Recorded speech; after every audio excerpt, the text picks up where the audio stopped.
Ngapain Egy Sujana minta perlindungan hukum pada Jokowi? Hadapi sendiri dong.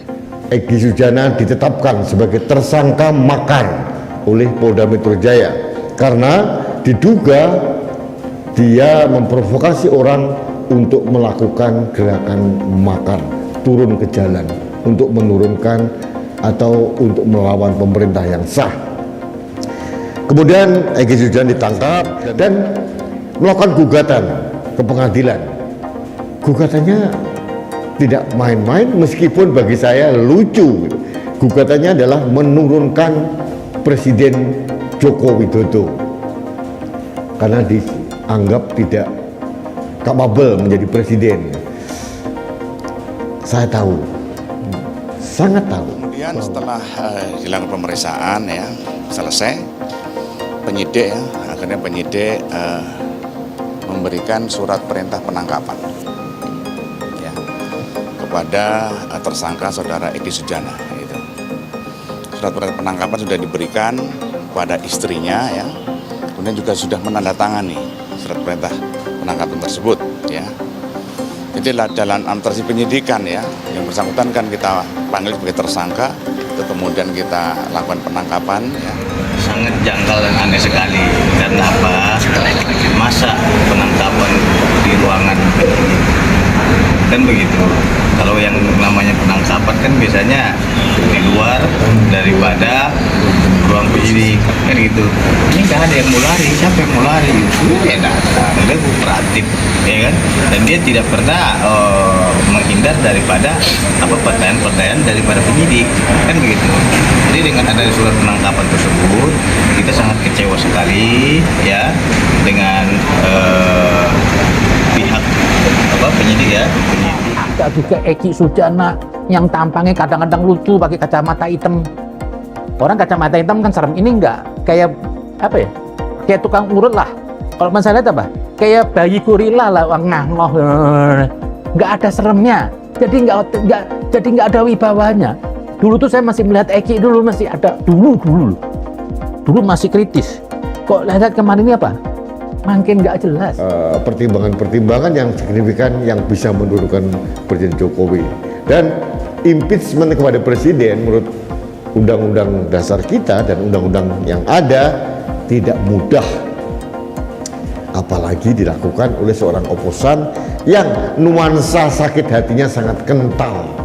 Tersangka dugaan makar Egy Sujana mengajukan surat permohonan perlindungan hukum kepada Presiden Jokowi. Kuasa hukumnya mengatakan surat permohonan tersebut telah dikirim ke Istana Negara pada Selasa kemarin dan telah diterima oleh Kantor Sekretariat Negara. Seperti diketahui, Egy ditetapkan sebagai tersangka kasus dugaan makar setelah dilaporkan oleh relawan Jokowi Ma'ruf Center bernama Suryanto dan politikus PDIP Dewi Ambarwati Tanjung. Yang dipermasalahkan adalah pernyataan Egy pada tanggal 17 April 2019 lalu di rumah Prabowo Subianto di Kertanegara, Jakarta Selatan. Saat itu dia dengan gagah berani melontarkan seruan people power untuk merespon pemilu yang menurutnya penuh kecurangan dan manipulatif. Orang ini masih cukup beruntung karena dirinya mendapatkan penangguhan pada 24 Juni lalu. Yang memberikan jaminan tersebut adalah Wakil Ketua Umum Partai Gerindra Ahmad Sufmi Dasko. Menurut kuasa hukumnya, selain untuk permohonan perlindungan hukum, surat itu juga berisi permintaan klarifikasi kepada Presiden Jokowi terkait dugaan makar yang disangkakan terhadap Egy. Dia membela diri dengan mengatakan, tindakan makar itu merupakan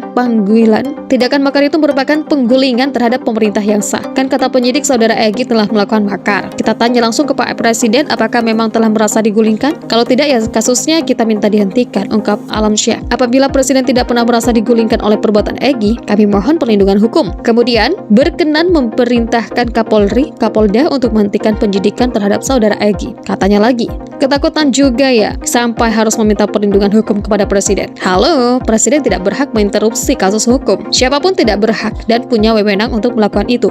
Ingat ya, dulu kasus Ahok banyak yang teriak Presiden tidak boleh intervensi atau akan ada konsekuensinya. Dan sekarang instruksi ini tidak boleh dilanggar dan harus tetap ditegakkan. Jadi Presiden sangat dilarang intervensi dan Egy harusnya gentleman sedikit lah. Jangan sedikit-sedikit berlagak menjadi lemah dan berpura-pura bertingkah seperti seorang korban yang dizolimi. Perlihatkan kembali kegarangannya yang dulu, harus konsisten nyalinya. Jangan seperti sekarang yang nyalinya menciut, minta bantuan. Selain itu pihak Egy juga melayangkan permohonan surat penghentian menghentikan penyidikan perkara yang ditembuskan kepada Kapolri Jenderal Tito Karnavian dan Kapolda Metro Jaya Irjen Gatot Edi Pramono. Ngaca dong, seenaknya aja minta SP3. Hadapi dulu kasus hukum, kalau tidak bersalah otomatis bakal di SP3 kan. Jangan sedikit-sedikit minta kasus diberhentikan. Memangnya negara ini negara apa? Negara ini memiliki hukum dan aturan yang harus dipatuhi. Kalau sedikit-sedikit minta perlindungan hukum apalagi SP3, ini namanya negara ini punya nenek moyang sendiri. Jadi teringat dengan satu orang yang sembunyi di luar negeri dan tidak bisa kembali. Banyak kasus yang menimpanya sehingga memilih kabur ke luar negeri dengan alasan umroh atau diundang sebagai tamu VIP pemerintah di sana. Rupanya ujung-ujungnya sibuk mendesak pemerintah untuk menghentikan segala kasusnya.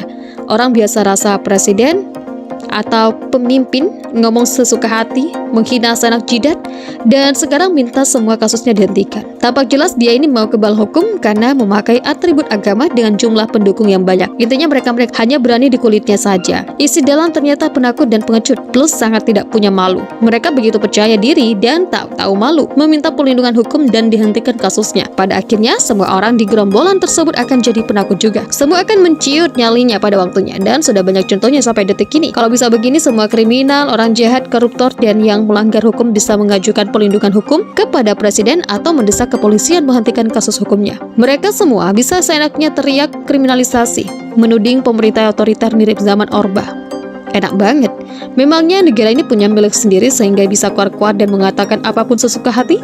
Rasanya sih percuma saja, karena presiden saat ini disibukkan dengan berbagai masalah seperti undang-undang KPK dan kebakaran hutan. Mana sempat mengurusi satu orang ini. Berkenan memerintahkan Kapolri, Kapolda untuk menghentikan penyidikan terhadap saudara Egy. Katanya lagi, ketakutan juga ya, sampai harus meminta perlindungan hukum kepada presiden. Halo, presiden tidak berhak menginterupsi kasus hukum. Siapapun tidak berhak dan punya wewenang untuk melakukan itu. Ingat ya, dulu kasus Ahok banyak yang teriak presiden tidak boleh intervensi atau akan ada konsekuensinya. Dan sekarang instruksi ini tidak boleh dilanggar dan harus tetap ditegakkan. Jadi presiden sangat dilarang intervensi dan Egy harusnya gentleman sedikit lah. Jangan sedikit-sedikit berlagak menjadi lemah dan berpura-pura bertingkah seperti seorang korban yang dizolimi. Perlihatkan kembali kegarangannya yang dulu, harus konsisten nyalinya. Jangan seperti sekarang yang nyalinya menciut, minta bantuan. Selain itu pihak Egy juga melayangkan permohonan surat penghentian penyidikan perkara yang ditembuskan kepada Kapolri Jenderal Tito Karnavian dan Kapolda Metro Jaya Irjen Gatot Edi Pramono. Ngaca dong, seenaknya aja minta SP3. Hadapi dulu kasus hukum, kalau tidak bersalah otomatis bakal di SP3 kan. Jangan sedikit-sedikit minta kasus diberhentikan. Memangnya negara ini negara apa? Negara ini memiliki hukum dan aturan yang harus dipatuhi. Kalau sedikit-sedikit minta perlindungan hukum apalagi SP3, ini namanya negara ini punya nenek moyang sendiri. Jadi teringat dengan satu orang yang sembunyi di luar negeri dan tidak bisa kembali.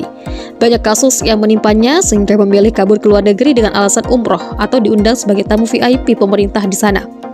Rupanya ujung-ujungnya sibuk mendesak pemerintah untuk menghentikan segala kasusnya. Orang biasa rasa